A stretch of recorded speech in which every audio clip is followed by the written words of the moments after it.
enkuka bilabiri mwetano CBS MTN enkuka bwaguga enkuka fire sibya sita danger tukubana tukujja mukabira nkola Taichini Maxado bino byabanene ekyuma kiri amayinjo leta bigere nabakobola binaeto wasa mpisa tetulina gwakutego ba chimpanya chimpugugo nkola ya Muisiraeli tukubana tukusanyawo sente teri kwebaka mwamusaleko tokola era nosuwa eno nyuma yerumbye motoka nenzira munenfa eya muveyo akapande mwasomye bubi tuli munkuka bwaguga nkola ya mujomba enkuka juu enkuka emanye byaffe mama abachala mujja tukole enkuka duiro dance style sizakuno sambate olindeka sambate enkuka twesanga tonight biwagidwa MTN momo ngamizi wa banki enkuru ya Uganda ne operation wife creation ne MTN chabasa fama ngeri wamu ne MTN tewali kirema fama radio Uganda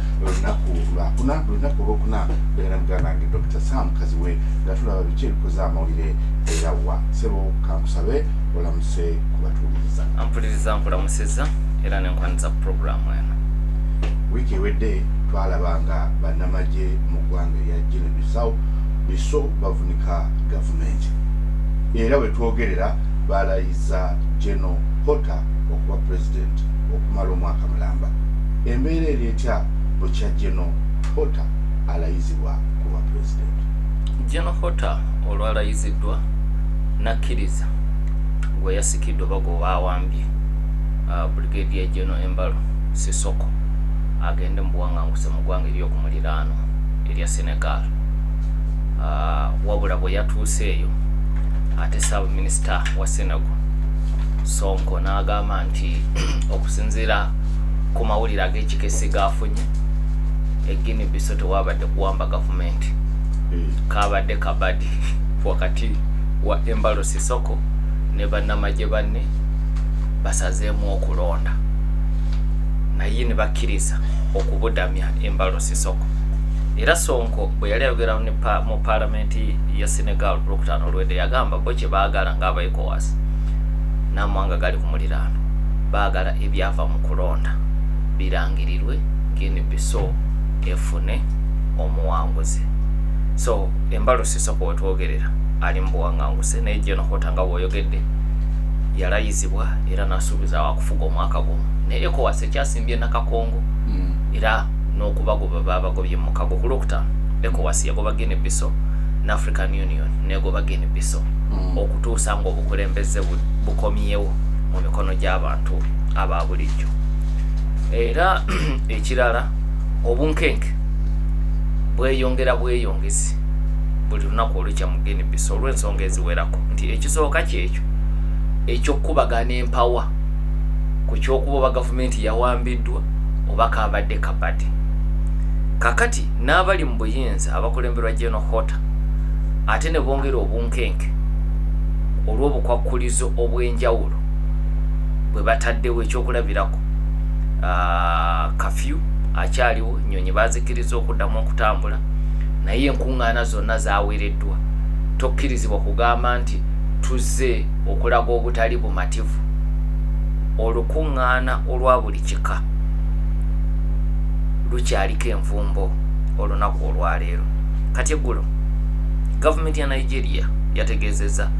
nti Fernando Diaz da Costa jukiro no yali avuganye ennyo ne Embalo Sisoko amulaga asooka nga galaga nti naye akwatiddwa kubanga abantu baalaba ab'amagye nga boolekera ekitebe ky'ekibiina kye ye yakutte kada y'ekibiina ekya Party for Social Renewal.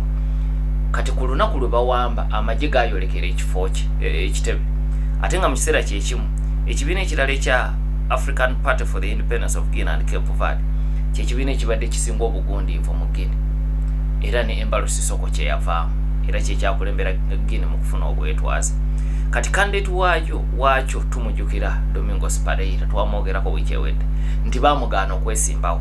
Bwe baamugaana okwesimbawo n'awagira kandidate wa Party for Social Renewal Diaz.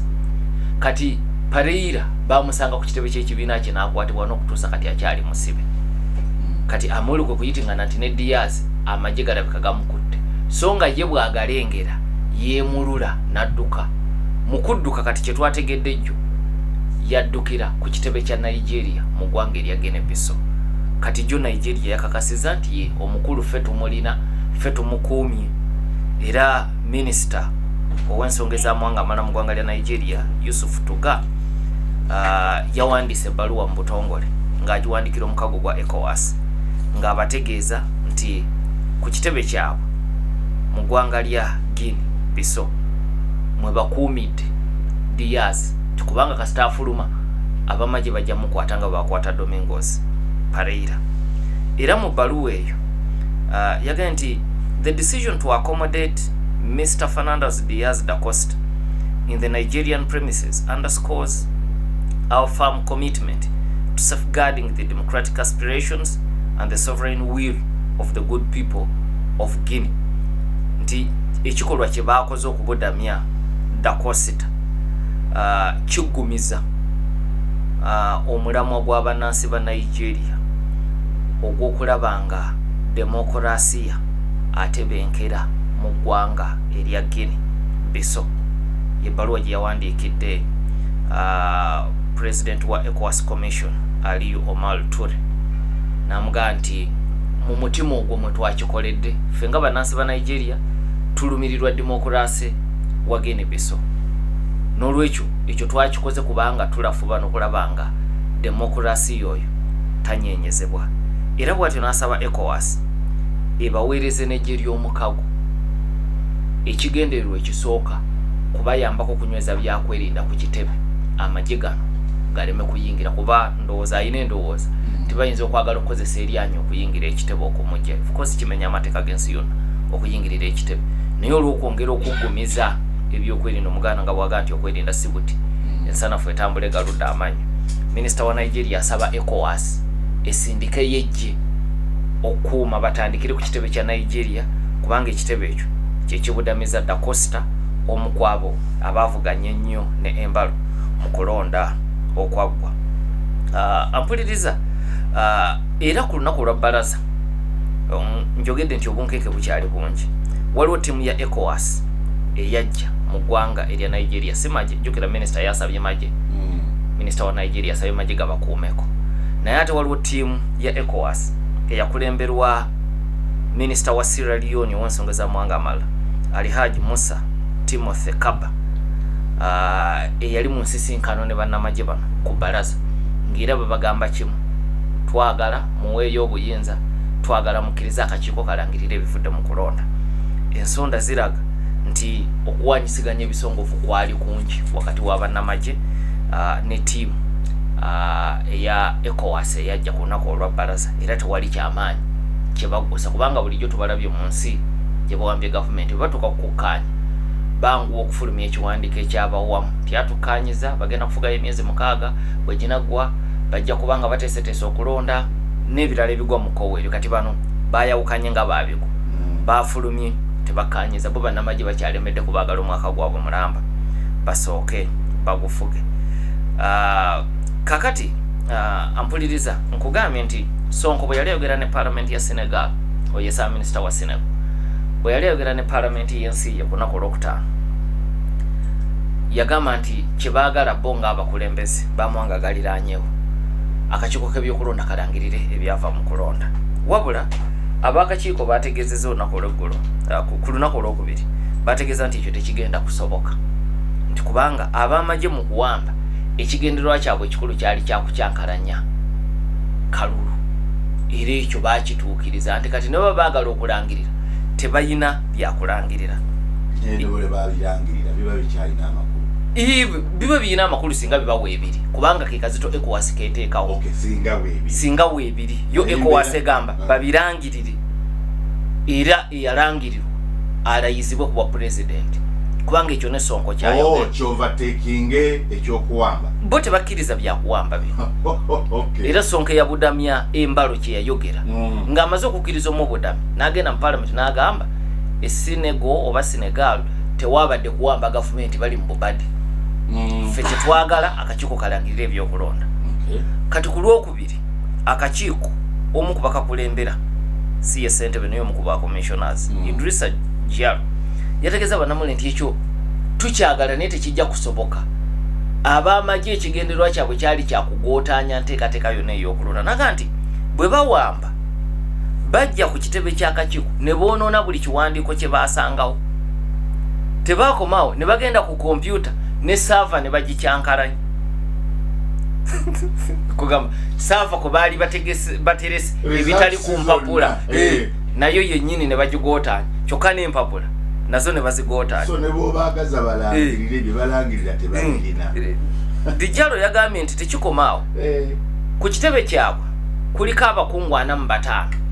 abavunaanyiza ku byokulonda buli omu alina kompyuta eyiye kompyuta zonna abamagye bagenda nazo 45 tebalekawo neno so saava bagikyankalanyiza empapula ezisangiddwawo zoononeddwa kompyuta 45 ez'abamemba 45 abatuula ku National Tally Center zonna bagenda nazo naga nti ate tebaakomaawo ne bamanya ebifo ebisinga okuvaamu obululu obungi ne bateega emmotoka z'akakiiko k'ebyokulonda bye baabasanga nabyo byonna ne babiwamba ne bagenda nabyo so mu buli ngeri yonna kakati akakiiko kategeezeza ekyamazima mu kisobola okukolebwa kati temulimu kyakulangirira bivudde mu kulonda so obaka bukulu eri ECOWAS wasobola okubeerawo transitional president kuba ebyo bazze babibeeramu naye ebyokulangirira ebyava mu kulonda amagye ekigendererwa kyago gakituukiriza tebagabugambi nti tuwambye tulayiza ono naye ndowooza bakimanya nti ECOWAS eyinza obateekako akazito kakukati bwino yenna yasaanyizibwawo esebu yembeera eri mu ggwanga erya Guinea Bissau mu kutandika n'otugamba nti president omuwambe yakkiriziddwa okubudamizibwa essindeko okukkiriza otegeeza ki nti yavudde mu kuteebwa kuba baali bamuwambye agende gy'ayagala kuba yabadde yeetaaga lukusa anti ekyasayiramu si kyatteeka osobola okuddukira mu nsi ne kugamba wano tukuwadde ennaku 2 oveewo weeyongereyo kakati Senegal yakkiriza okumubudamya naye tekkiriza nti ekyabadde Guinea Bissau kwabadde kuwamba gavumenti yo Senegal egamba kano kabadde kabadde embalo bwe yalabye ng'agenda kuwangulwa oba ng'awanguddwa n'akwatagana ne bannamagye ti kino ekintu okukiteera bali besimanyi wakireka nkiteere mmwe kubanga Goodluck Jonathan bw'ava jjukira y'omu ku baalondoola akalulu kano yatuuza olukuŋŋaana lwa bannamawulire ng'amaze okuddayo Nigeria yaddayo lwakuna okuwamba kwamusangayo n'oluvannyuma bwe baggulawo ne bakkiriza ennyonyi ye n'abalala abaali baze okulondoola ebyokulonda okuddayo kati bwaddayo Nigeria yatuuza press conference naga ndi musajja mukulu emyaka 97 manyi president awambiddwa bwe bamuyisa tasobola kuba ng'awambiddwa naye ng'ali ku simu yatuuza press conference bwakubira France 24/7 tuli eno batuwambye ebikolwa byonna yaga nti ebikolwa Goodluck Jonathan nga ebikolwa byonna tewaali kiraga nti ng'awambiddwa n'embeera mwayogerera ng'alinga atuuse ku kintu ekyekkula nga bw'otuuka ku ki kati kino kiwa justification lwaki n'abawambye balemera ku mwaka kiwa justification lwaki n'abawambye balemera ku mwaka nfe mutuwa omwaka gwaffe mulamba tuteeketeeke ekiddako bateeketeeke ekiddako kitya kubanga tebeetaaga mwaka kubanga tewaabadde katuubagiro ke bazze kutaasa akatuubagiro be baakataddewo amawanga agamu bannamagye bwe batuuka okuyingirira muoba waliwo akatuubagiro era kitegeerekeka baga nti mutuweeyo omwaka mutuweeyo emyaka 2 nga bwolaba ekyali e Sudan waliwo akatuubagiro ku Bashir amagye we gayingiriramu ekyali ewa Hosni Mubarak waliwo akatuubagiro wano tewabadde katuubagiro era ttiimu ya AU ne ECOWAS kye bagamba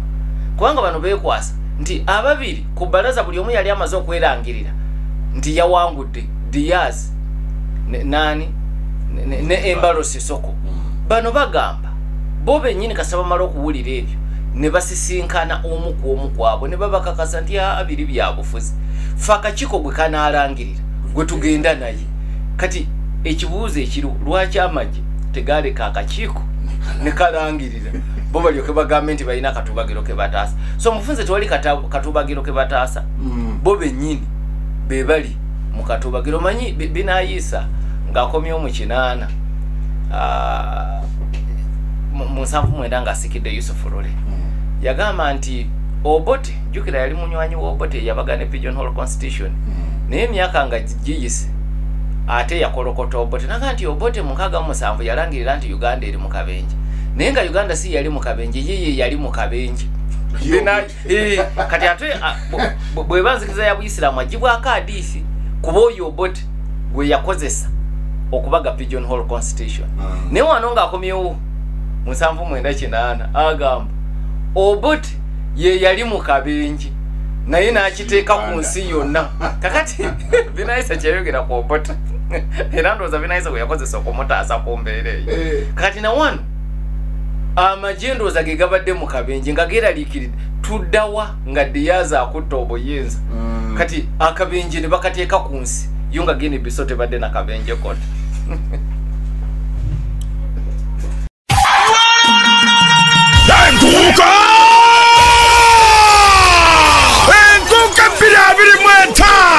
CBS MTN enkuka bwaguga enkuka fire sibya sitya danger tukubale tukujja mu kabira nkola Taichin Maxado bino byabanene ekyuma kiri amayinjo leta bigere nabakobola binaeto wasa mpisa tetulina gwokutego ba chimpanya chimpugugu nkola ya Muisiraeli tukubale tukusanyawo sente teri kwebaka mwamusaleko eno Mongolia style tokola era noswa eno nyumba yerumbya motoka nenzira munenfa eya muveyo akapande mwasondya bubi tuli mu nkuka bwaguga nkola ya mujomba enkuka ju enkuka yemanye byaffe mama abakyala mujja tukole enkuka duiro dance style sizakuno sambadde olindeta sambadde enkuka twesange tonight biwagidwa MTN Momo Operation Wealth Creation Nature Creates Ventures Move it okwekakasa kw'olunaku lwonna Pepsi BBS ne MTN Chabasa Fama ngeri wamu ne MTN tewali kirema